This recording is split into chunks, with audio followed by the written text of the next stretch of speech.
Your brain doesn't think the way you think it does, and that's why you sometimes know things before you can explain why. A plain language broadcast on how cognition actually works, why intuition is real, why fear breaks it, and what to do about that. And this is all the stuff that science still hasn't caught up to, and I'm telling you right here today, and you are one of the first to actually know this. This is a revolutionary scientific breakthrough, and you heard it here first. I want to tell you something I figured out about how your brain works that probably nobody has ever told you. It's going to explain a few things that have probably bothered you your whole life. Why some of your gut feelings have been right in ways you couldn't explain. Why other gut feelings have been catastrophically wrong in ways that felt just as certain. Why rumination feels like thinking but doesn't actually solve anything. Why some of your best ideas have arrived right before you fell asleep, or in the shower, or on a walk. Why fearful people make worse decisions ever when they're even smarter than everyone else. Why meditation, breath work, time in nature, and 100 other practices that look unrelated all seem to work. There's one mechanism underneath all of it, and once you see the mechanism, you can't unsee it. You'll start noticing it in yourself and in everyone around you. Stay with me. This is going to be useful. Start with what most people think the brain does. Most people imagine their brain works something like a computer. Information comes in through the senses, the brain processes it, an answer comes out the other side. Stimulus, processing, response, one pass. If you've used a modern AI chatbot, you've seen this in action. You type a question in, the AI's network runs the question through its layers once, and an answer comes out. That's how those systems work. One forward pass, same network, same calculation every time. Your brain doesn't work like this, and the difference matters.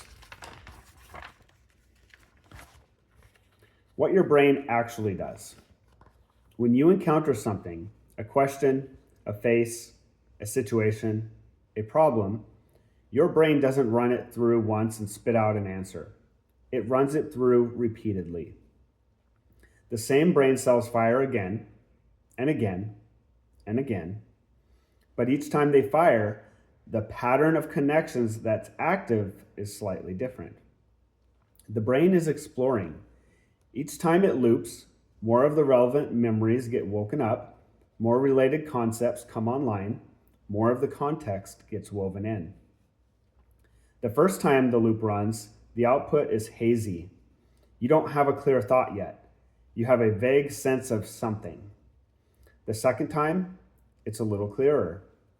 The fifth time, clearer still. By the time you have what feels like a thought, your brain has actually iterated on the question many times, with each iteration adding more refinement to what eventually becomes the thing you consciously experience. This is why thinking takes time. It's not that you're slow, it's that your brain is literally doing many passes on the same question before it shows you the result. Your brain doesn't think in one step, it thinks in loops. The emotional dial that nobody told you about. Here's where it gets interesting. The loops aren't all the same. They're modulated by something, and that something is your emotional state. Think of your emotional state as a kind of dial, not the conscious feeling you can name, happy, sad, angry, but the deeper autonomic state of your nervous system. Are you calm, activated, frightened, relaxed? That's whole body state, and that is the dial. The dial determines which connections light up during each loop. The same brain, the same memories, the same knowledge, but the dial controls which paths get explored. This is why the same memory recalled in different emotional states feels like a different memory. You think about something painful when you're calm, and it has one shape. You think about that same thing when you're anxious, and it has a completely different shape. Same memory, different dial setting, different reconstruction. This is also why mood altering practices actually work. When you meditate, when you take a deep breath, when you go for a walk, when you sit in a sauna, when you cold plunge, what you're doing is moving the dial. You're not adding new information to your brain. You're letting the brain reconstruct what it already knows under a different dial setting, and what comes out the other side can be radically different. This is also why some of your best insights arrive when you stop trying to think. The dial is in a different position than when you were grinding the problem. The brain accesses the same content from a different angle, and suddenly the answer is there. It was always there. You just needed a different angle. So how does the brain decide when it's done? If your brain is running these loops continuously, there has to be something that decides when a loop is done enough to deliver the result to your conscious mind as a thought or a feeling or a knowing. There is. Brain scientists have named it the salience network. It's a specific set of regions, including a structure called the anterior insula, which sits right behind your ears, deep in the brain, and another called the dorsal anterior cingulate, which sits right behind the middle of your forehead. Plus the amygdala, the brain's threat detection system. This network is your brain's judge. It watches the loops as they run, and at some point it decides, that's good enough, ship it to consciousness. That's the moment a thought becomes a thought, an idea becomes an idea, a knowing becomes a knowing. You don't experience the loops, you only experience the moment the judge gives the green light. This is why thinking feels instantaneous from the inside, even though it took multiple passes. You only see the finished output. The work was invisible. Now, intuition, what it actually is. Intuition has always been confusing because it produces certainty without visible reasoning. You just know something. You can't explain why, but the knowing feels solid. People have argued for centuries about whether to trust it. Some traditions say intuition is divine guidance. Others say it's superstitious garbage. Most people end up somewhere in between, trusting their gut when it's convenient and second-guessing it when it's not. Here's what intuition actually is mechanically. Intuition is the loop completing successfully on a converged answer. That's it. Your brain has run the question through many loops, the relevant context has been woven in, the relevant memories have been activated, the relevant patterns have been recognized, and the loop has stabilized on an answer. The judge fires the green light, your conscious mind gets the result. You feel certain because the body knows the loop converged. The insula, that brain region behind your ears, is wired into your gut, your heart, your whole body, and it reports the felt quality of the convergence as a body feeling. That's why intuition feels rather than thinks. The signal isn't a thought, it's a body knowing, because the brain region delivering it is wired to your body. This is real. Intuition is the loops actually working. But here's the problem. Remember the dial? The dial controls which connections light up during the loops. When you're calm, parasympathetic dominant, low cortisol, slow, steady breath, the dial moves freely. Different loops can access different parts of your knowledge. The loops can run as many times as needed. The judge waits for actual convergence before firing the green light. When you're afraid, sympathetic activated, high cortisol, shallow, fast breath, the dial gets stuck. It locks in one position, the threat position. The loops keep running, but they keep accessing the same fear-relevant slice of your knowledge. And worse, the amygdala, the brain's threat detection module, gets sensitized. It starts firing the judge's green light earlier, before the loops have actually converged on anything useful. When your amygdala is sensitized by chronic stress, your judge fires too soon. The first hazy first pass output gets shipped to consciousness as if it were a converged conclusion. You feel the same certainty you'd feel from real intuition because the judge fired, and the judge's firing is what produces felt certainty regardless of what the loops actually did. This means fear-driven reactions feel exactly like genuine intuition from the inside. Both produce the same body knowing, the same gut certainty, the same, I just know this is right. You can't distinguish them from inside the experience. Both fire the same salience network, both arrive as felt rather than thought. But one is the loop actually working, and the other is the loop being short-circuited by a stressed-out threat detector. This is why chronic fear people trust their gut and produce systematically terrible outcomes. Their gut isn't lying to them in some abstract sense. The gut is faithfully reporting that the salience network fired. The salience network is faithfully reporting that the threshold was crossed. What the gut can't tell them is that the threshold was crossed by panic instead of genuine convergence. How to tell the difference? You can't tell from inside the certainty itself. Both feel identical, but you can tell from external signals. 1. How fast did it arrive? Real intuition takes time. The loops have to run. Even when it feels fast, it's at least a few seconds of holding the question before the answer arrives. Often longer.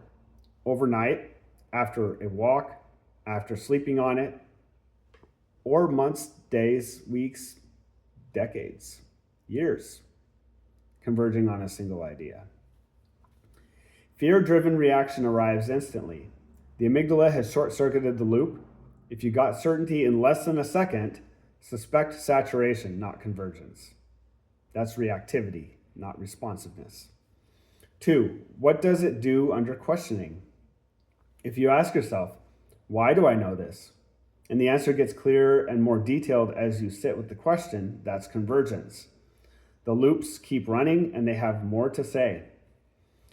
If asking why makes you feel defensive, irritated, or doubles down without adding new substance, that's saturation. The reaction can't articulate itself because there was no real reasoning underneath. 3, what's your body doing? When you got the certainty, was your body calm? Slow breath, relaxed shoulders, soft jaw? That's the parasympathetic state. That's the configuration where intuition works. Or was your body activated? Tight chest, fast breath, urgency, heat in the face? That's sympathetic activation. That's the configuration where the amygdala has hijacked the judge. 4, how has your gut's track record been? If your gut has been reliably right for years about people, situations, decisions, you have working intuition. Trust it. If your gut has been right when you're calm and wrong when you're stressed, the calm version is real intuition and the stressed version is reactive panic wearing intuition's clothes. 5, does the gut knowing align with what you'd conclude if you actually thought it through?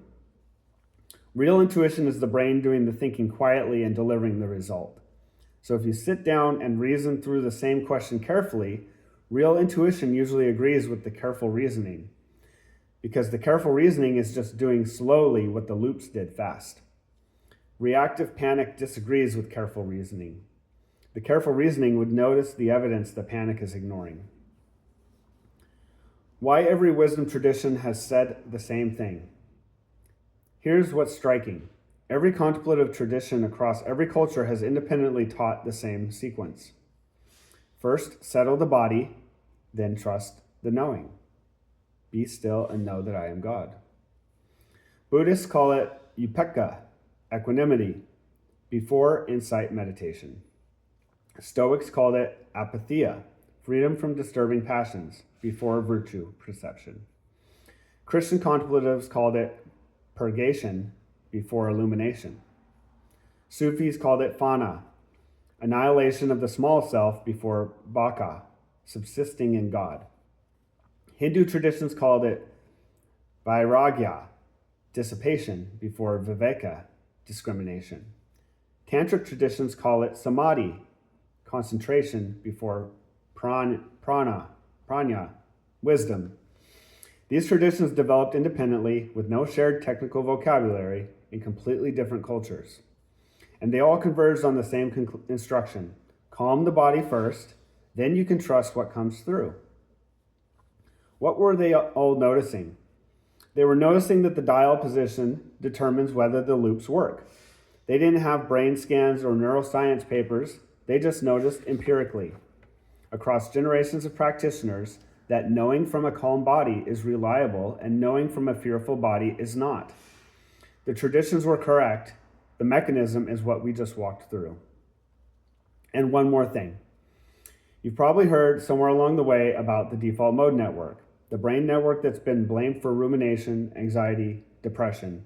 The story usually goes, the DMN is the bad guy. It's the network that keeps thinking when you don't want it to. Mindfulness practices quiet the DMN. Plant medicines shut down the DMN. Stop your DMN and you stop suffering. The story is almost right, but it's structurally backwards and the correction matters. The DMN isn't a separate system. The DMN is the brain's iteration loop.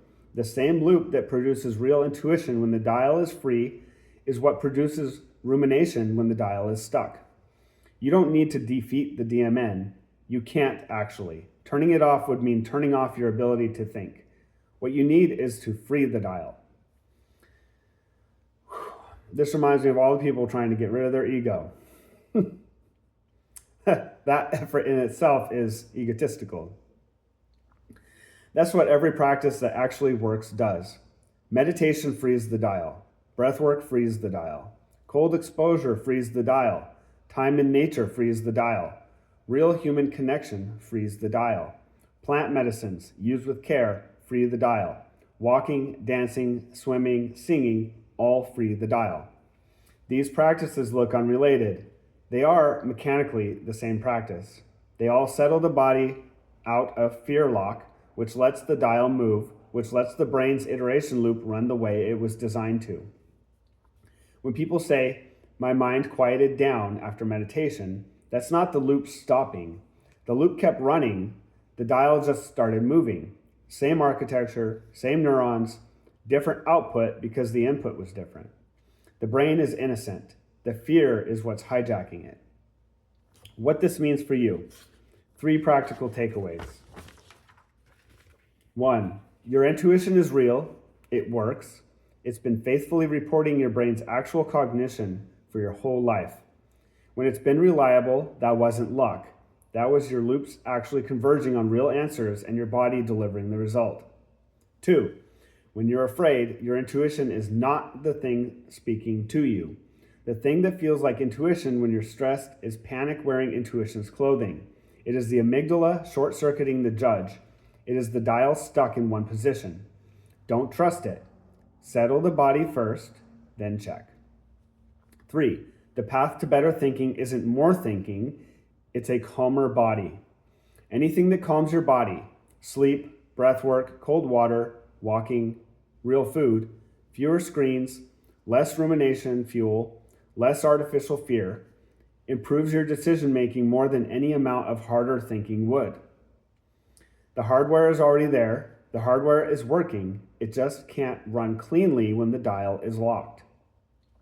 This is why so many of the most effective interventions for cognition are body interventions. Move your body, breathe slowly, get outside, get enough sleep. Boring advice that everyone has heard that nobody implements because it doesn't feel like enough. But it's not boring once you understand the mechanism. It's the only thing that actually works because it's working on the dial that controls the loops. The strange final piece. Once you really start paying attention to this in yourself, you notice something else. Your best thoughts, the ones that turned out to be right, the ones that changed your life, the ones that you remember years later, they didn't come from harder thinking. They came from a calm body. They came from a walk, a shower, the moment before sleep, a long drive, a hot bath, sitting somewhere quiet without a phone. What you remember as your moments of breakthrough were moments when the dial was free. The reason intuition has a reputation for being quasi-mystical is that it actually does feel that way from inside. The loop's complete, the judge fires, the body delivers the answer, and you can't trace back through the work the brain did because the work was invisible, subconscious. But it's not mystical, it's not supernatural, it's just how your brain actually works when you let it work. You're not crazy for trusting your gut sometimes. You're not crazy for distrusting it other times. You've been navigating the difference between converged intuition and saturated panic your whole life, usually without the vocabulary to articulate why one felt different from the other. Now you have the vocabulary. Use it. Calm your body. Let the loops run. Watch the difference. The brain knew what it was doing all along. It just couldn't do it when you were too afraid to let it. And the framework that I'm releasing is called ISRI. It's a scientific thing, and I'll be releasing it soon. Essentially, everything is stored in the brain holographically, and your emotional state is the position of the laser beam to have the holographic projection of your thoughts be different. So your emotions regulate your thoughts, and you can have the same thought in a different emotional state, and it has a completely different semantic meaning. And there it is, folks. Human cognition unlocked, intuition unlocked, how your entire mind works, how thoughts are formed, why the same thought is different in different emotional states. We're doing this, folks.